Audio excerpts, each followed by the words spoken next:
este fin de semana. Y los de ustedes, sí, yo sé que hay algunos chamos por aquí escandalosos. Por cierto, saludos a todos los amigos en Venezuela, precioso país que bendecimos en el nombre del Señor y creemos que el Señor Dios Todopoderoso sigue desarrollando un plan maravilloso para esa nación bendita. Y bendecimos a Marcos, bendecimos al equipo que está con él y declaramos el favor y el poder del Espíritu Santo sobre su vida el día de hoy. Quiero hablarles acerca de la soberanía de Dios. La soberanía de Dios es un tema al cual me acerco con mucho cuidado y en mucha oración, pero en completa convicción de que todo cristiano necesita pesar y pensar un poco acerca del tema o de ese atributo maravilloso de Dios. Y para los de ustedes que gustan tomar nota, les introduzco definiéndoles. Estoy leyendo a un escritor que admiro mucho, que se llama A.W. Tozer, y este hombre define la soberanía de Dios de la siguiente manera: es el atributo por el cual, o por medio del cual, Dios gobierna su creación entera, y para ser soberano, Dios debe saberlo todo, ser todopoderoso y absolutamente libre. Es muy importante entender para los que estamos adorando a Dios en esta tarde acá, que el Dios que estamos adorando, el Dios verdadero que hizo cielos y tierra, tiene derechos de autoría sobre este mundo y este universo. Y por ende, Él no necesita pedirle permiso a nadie para decidir qué es lo que Él va a hacer y cómo lo va a hacer, porque Él es el autor de esta creación. Y si tú tienes aire, o más bien pulmones para respirar, y tienes vida en ti, esa vida te la prestó el autor del universo. Él es dueño de tu vida, Él es dueño de mi vida, y Él gobierna el universo con su poder, con su sabiduría. Tremendo pensamiento, importante de considerar. Tozer sigue razonando en su libro y dice: de no saber Dios el mínimo detalle, su gobierno se quebraría. Dios tiene que saberlo todo para poder gobernarlo todo. De no tener todo el poder, significaría que alguien más en su universo tendría una parte de su poder, y lo que lo haría a él dependiente también de otra persona. Pero el poder de Dios es ilimitado sobre su creación. Por ende, Él es soberano. Y para ser soberano, o que sea Dios soberano, implica también que Él puede hacer todo lo que quiere, cuando quiere y donde sea, con tal de llevar adelante su santa voluntad.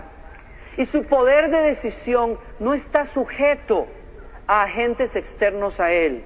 Él es verdaderamente libre para hacer de acuerdo a su voluntad. Y ponte a pensar en esto un momento, porque hoy en día vivimos en un país, gracias a Dios, que se declara libre. Pero las personas han entendido que ser libre es hacer lo que a uno le da la regalada gana. Lo que no hemos entendido muchos de nosotros es que en la imperfección del ser humano, cuando el hombre dice incluso, yo estoy haciendo lo que a mí me da la gana, muchos de nosotros simplemente estamos haciendo algo que nos hizo, por lo cual nos sentimos empujados o invitados por un agente externo. Hay gente que, por ejemplo, está viviendo una vida muy rebelde a normas y disposiciones de la sociedad y dicen, bueno, soy libre porque antes seguía esas normas, pero hoy estoy en contra de esas normas. Pero curiosamente lo que está haciendo esa persona es reaccionar a algo que otras personas han hecho. Y en ese sentido no es realmente libre para tomar una decisión. Está simplemente respondiendo a agentes externos. Dios, en cambio, cuando ejerce su voluntad, no le pide permiso a nadie. Él tiene una voluntad y un propósito que está en completo balance con su corazón, y Él hace sin tener que mirar a la izquierda o a la derecha, sin querer quedar bien con este o con aquel. Él hace solamente lo que en su santa voluntad y sabiduría Él considera que es lo mejor. Nadie aconseja a Dios, nadie puede reprender a Dios, nadie puede decirle a Dios, ¿por qué tú haces esto? ¿Por qué haces aquello? Porque Él no necesita eso. Él gobierna en perfecta soberanía. Así lo dice la Biblia, incluso en el Nuevo Testamento. Por ejemplo, en el Nuevo Testamento se nos dice a nosotros en Colosenses que Cristo, por medio de Cristo, Dios gobierna todas las cosas y que todo el universo se mantiene pegado, adherido y subsiste o existe por medio de Jesucristo. Es una verdad tremenda. El libro de los Hechos nos dice a nosotros que en Él vivimos y somos y nos movemos. Usted y yo estamos contenidos en una grandeza que contiene el universo y que es Dios mismo. La Biblia también nos enseña que Dios es soberano en la historia. Les traigo a ustedes versículos, por ejemplo, del profeta Daniel en capítulo 4, verso 35 del libro de Daniel, donde se nos dice, Dios hace lo que quiere con los poderes celestiales y con los pueblos de la tierra. No hay quien se oponga a su poder, ni quien le pida cuentas de sus actos. Mírenme para acá un segundo. Mucha gente puede autoproclamarse dueño de un país o de una gente, pero nadie se sube al trono de gobierno sin que Dios haya dado permiso. Y es cierto que hombres malvados se han subido a tronos y gobiernos, a veces más tiempo del que deberían de estar allí, pero no se asuste, Dios está sentado en el trono. Nadie se sube a un trono si Dios en su sabiduría no lo ha permitido, con un propósito que solo Él sabe muchas veces. Isaías nos dice a nosotros, capítulo 46, versos 9 al 11, recuerden las cosas pasadas, aquellas de antaño. Escuche, yo soy Dios y no hay ningún otro. Yo soy Dios y no hay nadie igual a mí. Yo anuncio el fin desde el principio, desde los tiempos antiguos, lo que está por venir. Yo digo, mi propósito se cumplirá y haré todo lo que deseo. Dice el último versículo 11 al final, lo que he dicho, haré que se cumpla. Lo que he planeado, lo realizaré. Y óigame, hermano, ¿no cree usted que debería darle a usted un gusto y una paz tremenda saber que todo lo que Dios planeó, pensó y le ha prometido a usted, Él tiene el poder y está operando en el universo el día de hoy para cumplir su plan, y nadie puede hacer que Él se salga de ese plan? Nadie puede estorbar a Dios en su santa voluntad. Lo que Él inició, lo va a terminar. Lo que Él te ha prometido, Él lo va a hacer. Porque Él es soberano. Y me emociona más traerle a usted un tercer pensamiento en esta tarde. Y es que Dios, bendito sea Dios, Dios usa su soberanía, no para abusar de ella. Dios usa su soberanía, no para aplastar a sus criaturas o manipularlas. Dios usa su soberanía para ejecutar un plan de salvación a favor de aquellos que son sus hijos y su pueblo.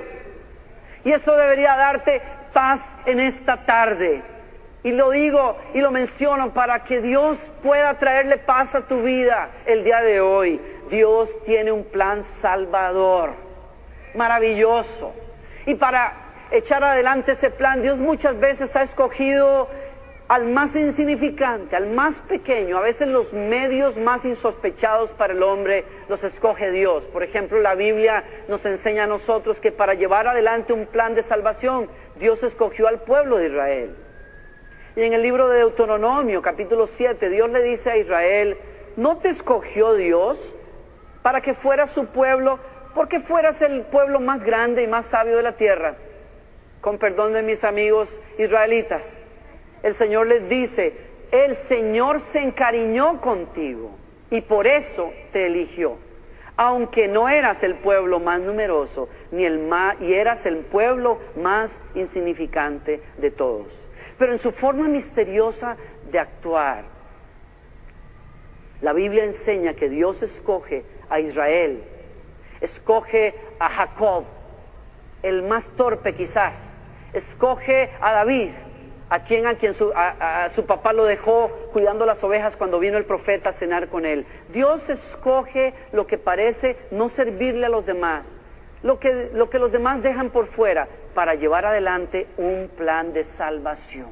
Incluso la Biblia nos dice a nosotros que Dios ha escogido en su soberanía a algunas personas y pueblos en los cuales Él manifiesta su juicio con tal de manifestarle a su pueblo el poder de su salvación. Estoy hablándole a usted de cómo Dios juzgó a la nación de Egipto y al faraón cuando Israel era esclavo de Egipto. La Biblia dice que Faraón endureció su corazón y no quiso dejar ir a Israel, aunque ya era el tiempo en que Israel tenía que salir a la tierra prometida. Faraón dijo, no me da la gana dejarlos ir. La Biblia nos enseña a nosotros que Faraón tomó una decisión clara, explícita, de ir en contra de la voluntad del Dios de Israel, que le mandó a decir a través de Moisés, déjalos ir. Pero la Biblia también nos enseña a nosotros que Dios endureció entonces el corazón de ese hombre.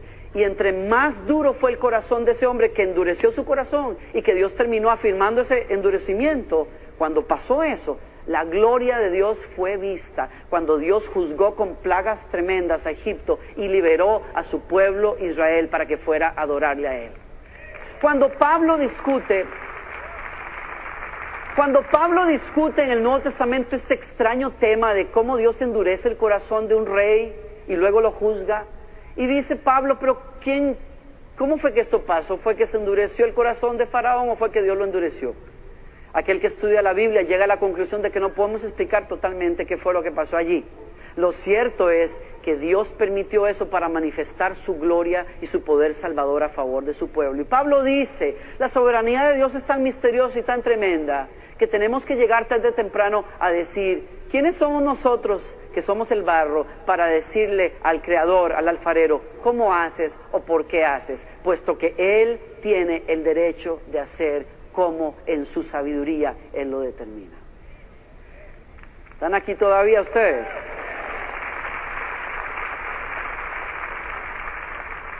Voy a un cuarto pensamiento acá. Dios es soberano. Él es soberano de la historia, soberano de los pueblos, soberano de los gobiernos. Él es soberano y echa adelante un plan salvador. Pero Dios en su soberanía quizás permite muchas veces que sus hijos sufran. Y por eso este tema se hace muy pesado para mí desde este púlpito. Considero este tema muy delicado, difícil de entender también, porque nadie entiende. Quizás, míreme para acá un segundo.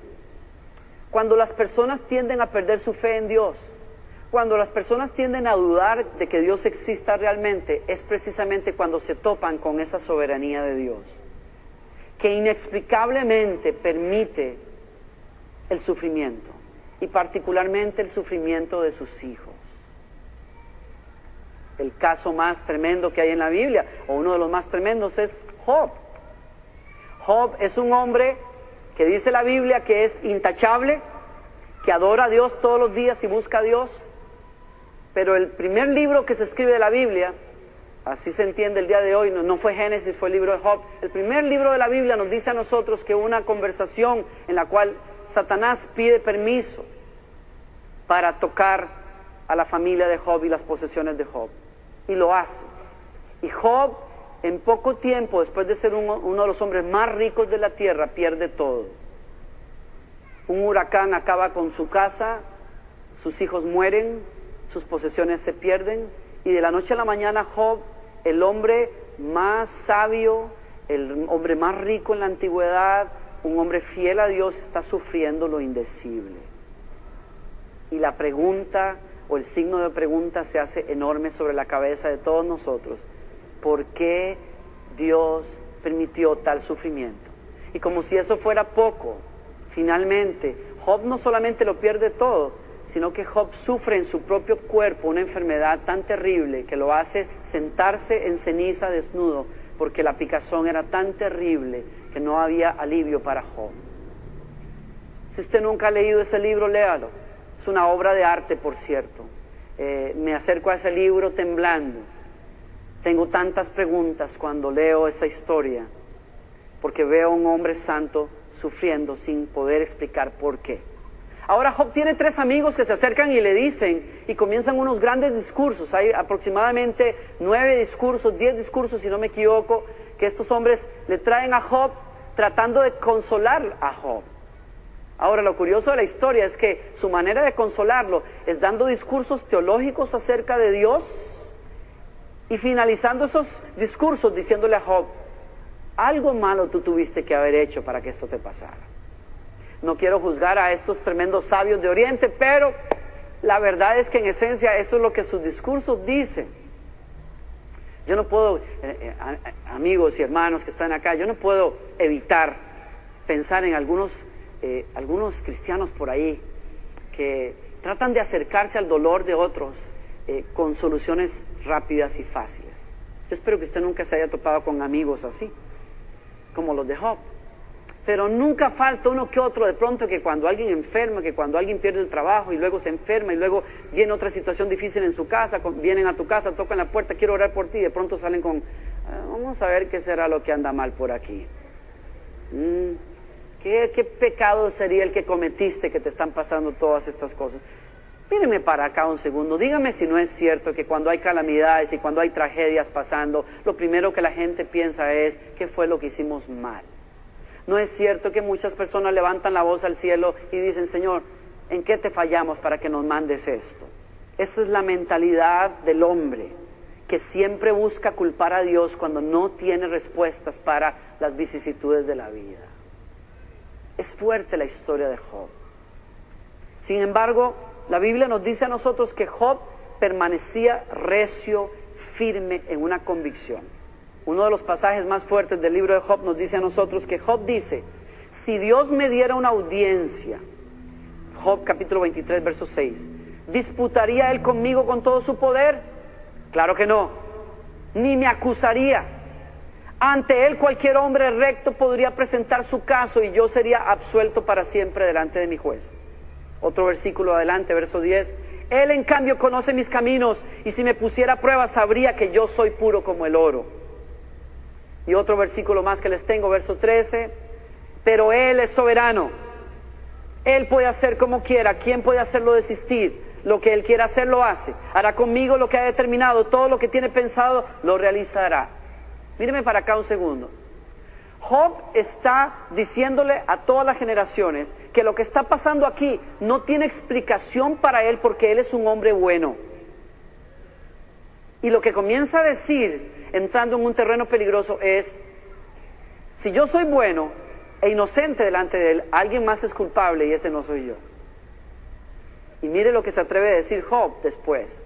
Job se atreve a decir que Dios permite que las injusticias pasen en la tierra y se queda callado, se hace de la vista gorda. En otras palabras, Job llegó a dudar de la bondad de Dios, diciéndole, capítulo 24, verso 12, de la ciudad se eleva el clamor de los moribundos, la garganta de los heridos reclama ayuda. Míreme, pero Dios ni se da por enterado.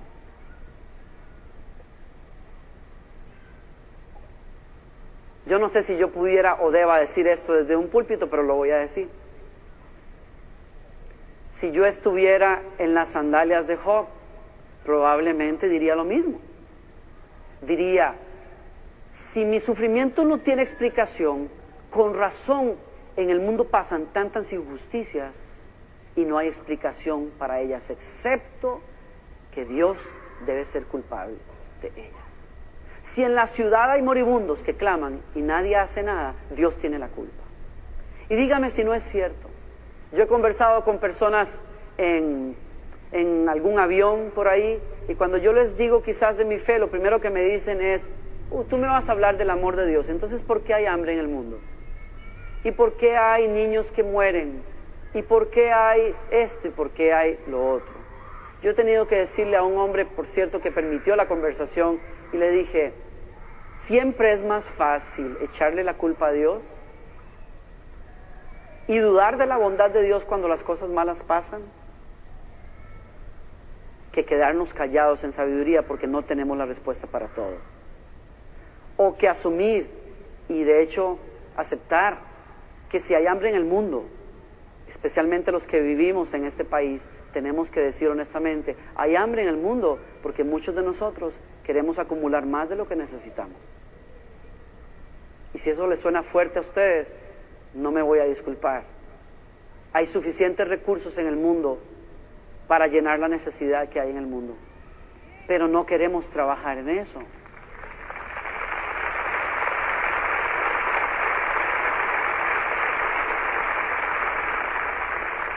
Entonces, ¿tú me vas a culpar a Dios que hizo los cielos y la tierra y te dio la vida por las injusticias que los hombres permitimos?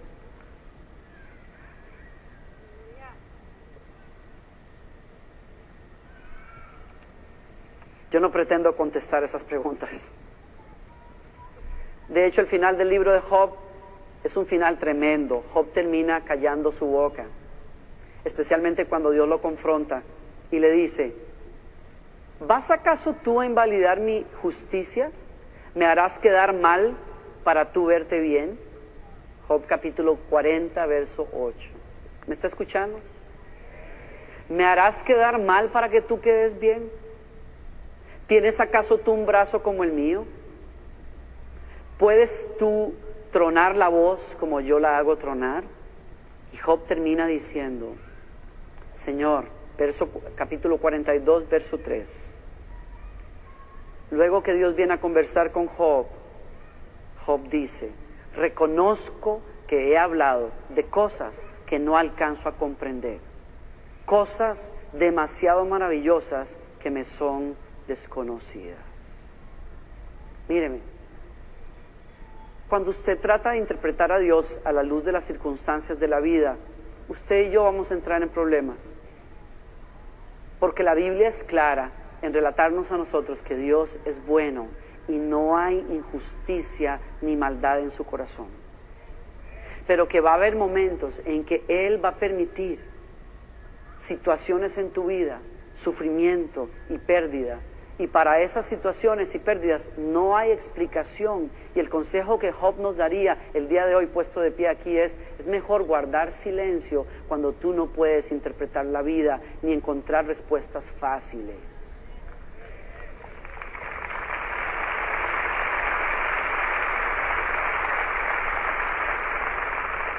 ¿Qué me dirían ustedes, amados amigos, si yo les dijera que el libro de Job termina en una tónica de victoria porque Dios restituyó a Job y le dijo a sus amigos que lo estuvieron regañando por muchos días: señores, todo lo que ustedes han dicho no está bien, ustedes no han hablado justamente de mí, en cambio mi siervo Job, a él lo voy a levantar y ustedes van a tener que pedirle perdón a él, y hasta que él no los bendiga ustedes no se van a restaurar. Y así fue. Y seguido Dios levantó a Job, y dice la Escritura que le regresó más hijos de los que había tenido en el pasado y lo rodeó de bienes y riquezas. Job terminó lleno de días, viejo, en salud y con gran satisfacción en la vida porque el favor de Dios lo alcanzó. Y yo debo decir esto en esta tarde a usted que me está escuchando acá: usted no va a tener las respuestas a muchas cosas que usted va a vivir en la vida. Usted no va a poder esquivar algunos momentos difíciles en la vida y quizás nunca tenga las respuestas, por lo menos de este lado de la eternidad. Lo que sí va a gritar Job es: Dios está en control de la vida de sus hijos y Él va a hacer que todo resulte para bien y para la gloria de su nombre.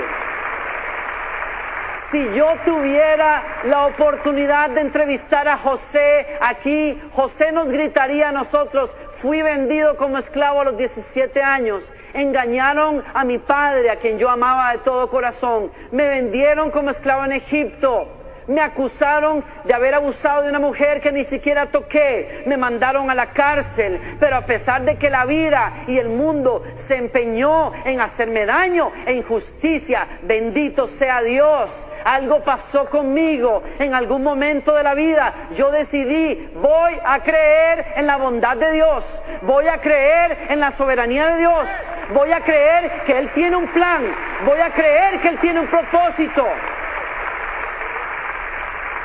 Y se vino el día en que José tuvo a sus hermanos hincados allí. Años y años después, José está casado, José es un hombre feliz ahora, y ve a sus hermanos sinvergüenzas pidiendo comida a los pies de él. José se quita sus vestimentas, se quita el maquillaje egipcio que tenía y les devela su identidad. Los tipos lloran pensando que es el día del juicio final, pero José les dice: señores, no tengan miedo. Lo que ustedes planearon para mi mal, Dios lo cambió. Dice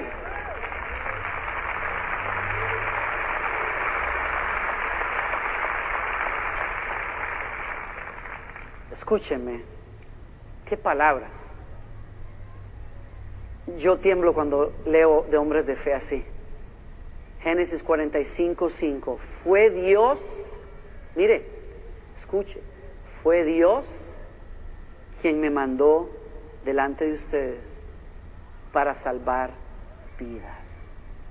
José, fue Dios el que te permitió que te vendieran, fue Dios el que permitió a esa mujer hacer eso, fue Dios el que permitió que estuvieras en la cárcel unos años. Danilo, ¿cómo te atreves a predicar eso? Porque yo no tengo que defender a Dios.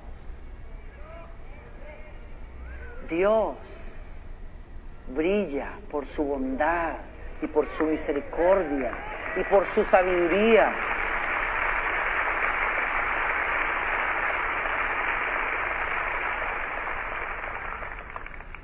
Y aquí está el punto que quiero presentar en esta tarde. Génesis 50:20. Ustedes pensaron hacerme mal y por eso son responsables. Míreme un segundo para acá. Los teólogos hablan de la soberanía de Dios que es compatible con las decisiones de los seres humanos. Esto quiere decir, Dios tiene un plan y nadie lo va a estorbar para que lo cumpla. Pero al mismo tiempo que eso es verdad también que los hombres pueden tomar decisiones y son responsables de esas decisiones. Y lo que estamos diciendo aquí es que la soberanía de Dios es tan grande que aunque los hombres tomen decisiones que afectan su vida y su futuro y el destino quizás de familias y naciones y países, Dios por encima de todo eso tiene el poder y la sabiduría para cumplir su plan salvador.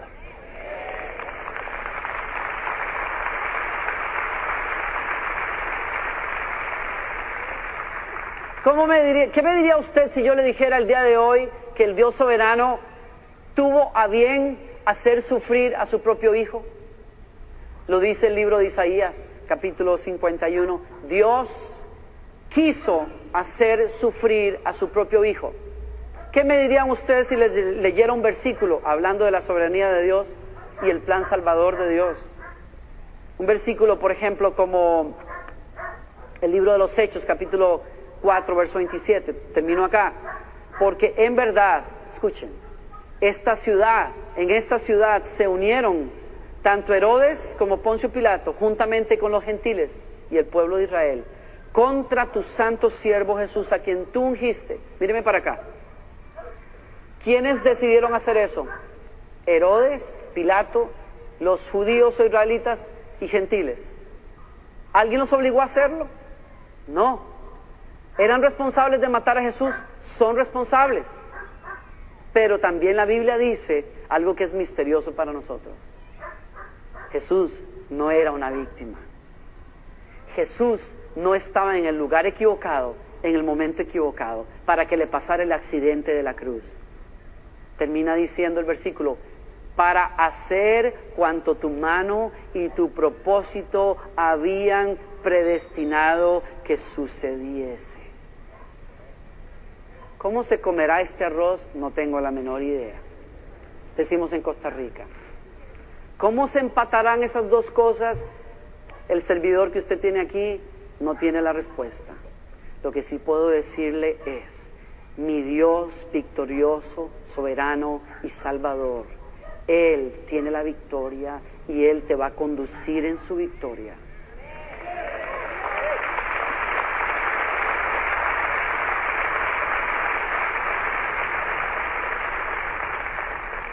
¿Usted me daría permiso de que le lea un pasaje? Lo va a ver ahí en la pantalla usted para terminar. Y antes de que usted lo lea, yo pienso, habrá personas acá, y de hecho tengo en mi corazón con dolor a la familia Sillero que está entre nosotros, que han perdido a su hija en un accidente hace muy poco tiempo, una niña preciosa de 4 años. ¿Tengo una explicación para eso? No la tengo. ¿Alguien podrá explicarles alguna vez por qué? No creo que haya una respuesta suficiente, satisfactoria para ustedes.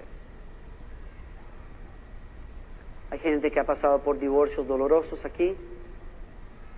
Hay algunos que están pasando enfermedades largas. Algunos de ustedes, como me ha pasado a mí, hemos visto partir a seres que queríamos muchísimo, que hubiésemos deseado llegar a viejos con ellos al lado, y hoy no están. ¿Tengo respuesta para todo eso? No. ¿Intento darle respuesta? No. Pero sí te puedo decir algo. Con toda fe y convicción, puedo confiar en la soberanía del Dios que adoro, porque ese Dios ha usado esa soberanía para llevar adelante un plan que tiene que ver con escoger hombres y mujeres que lo amen, lo adoren, lo sirvan, a favor de los cuales Él se muestra misericordioso, poderoso y salvador, y a los cuales Él va a llevar adelante, porque Él ha vencido hasta la muerte misma. Y si ellos se entregan a Él, si tú te entregas a Dios, y si tú le sigues como lo hizo Job, sin culpar a Dios por cosas que Él no entiende, sino le adoras y le sigues a lo largo de tu vida y le entregas toda tu vida para que Él la moldee, Él dice que es poderoso para haber iniciado una obra y terminarla en tu vida y llevarte delante de su santa gloria sin mancha y sin caída, porque Él es soberano y poderoso para hacerlo. Y viene el día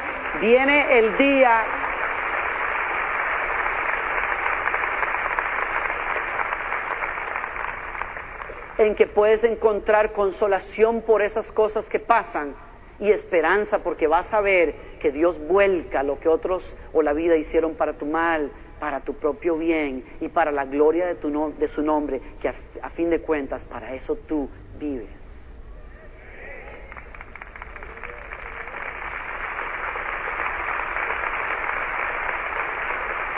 Romanos dice, este es mi final, tercera vez que lo digo, y eso quiere decir que ya es verdaderamente mi final. Romanos 8:28. Ahora bien, sabemos que Dios dispone todas las cosas. Míreme para acá. A usted le conviene no distraerse cuando escuche esto.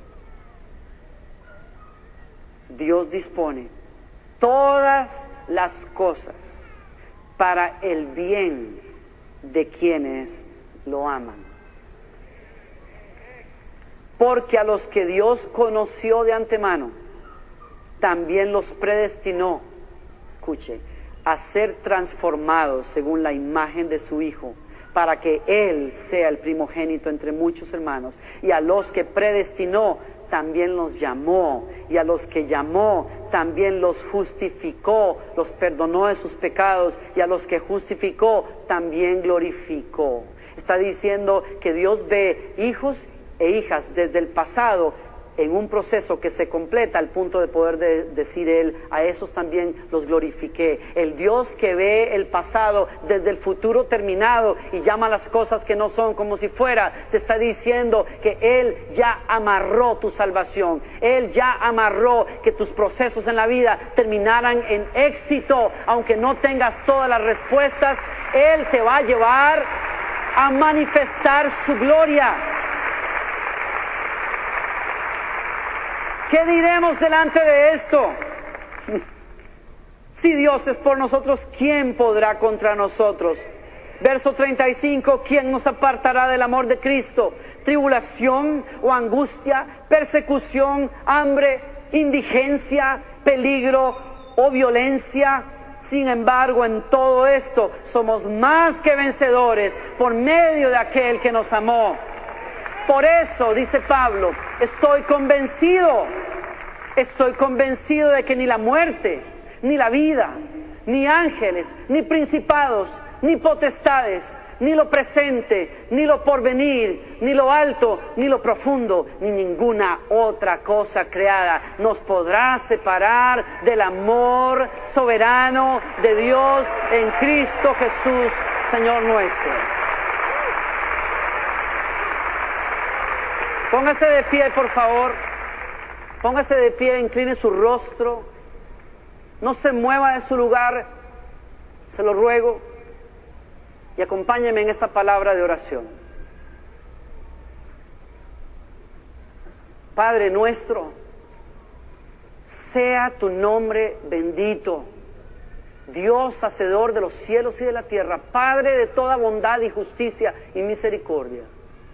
Hoy nos encomendamos al poder de tu soberanía y levantamos nuestros corazones, nuestras almas, a nuestras familias, nuestros proyectos y sueños. Todo esto lo ponemos en tus manos y decimos: hágase tu voluntad y cúmplase tu plan salvador en nuestras vidas.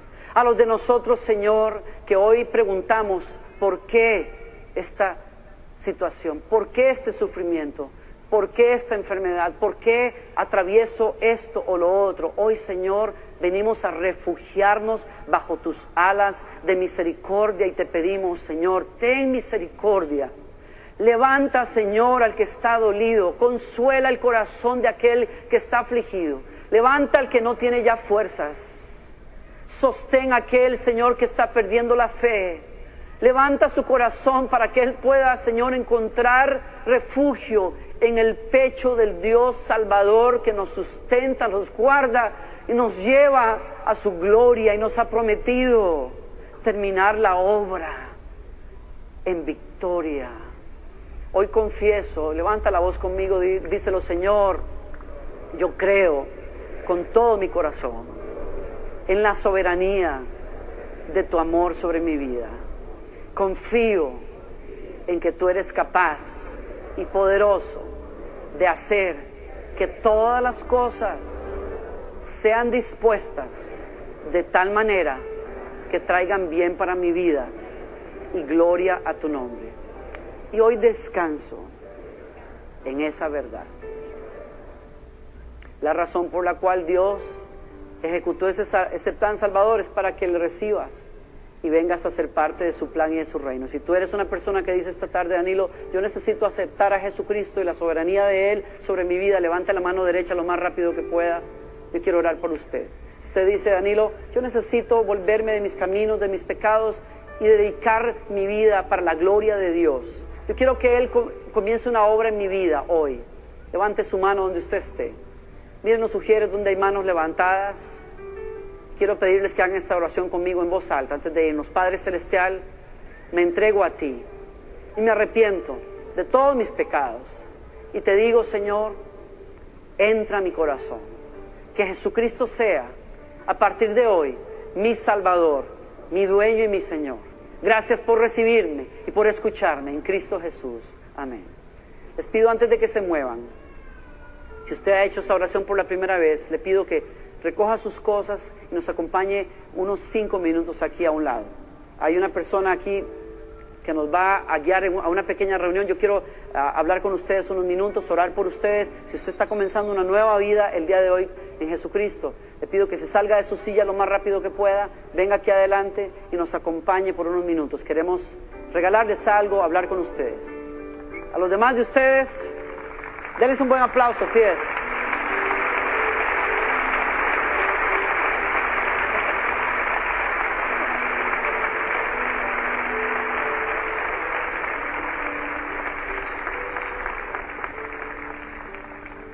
Acérquese a alguno de sus sugieres, por favor. No se vaya sin hacerlo. Y el resto de la iglesia, no sé cuál sea el tiempo ya y por eso estoy corriendo bastante y no hay nadie que me pueda indicar. Ok.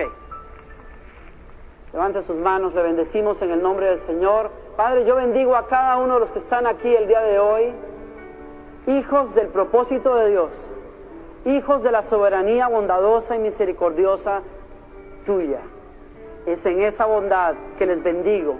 Que seas bendito en tu salida y en tu entrada, cuando te levantas y cuando te acuestas, en el fruto de tu trabajo, en el fruto de tu vientre, en todo aquello que emprendes y sueñas. Seas bendecido y que vivas para la gloria de Dios Padre. En el nombre del Señor te bendigo el día de hoy, que seas bendecido. Amén, amén y amén.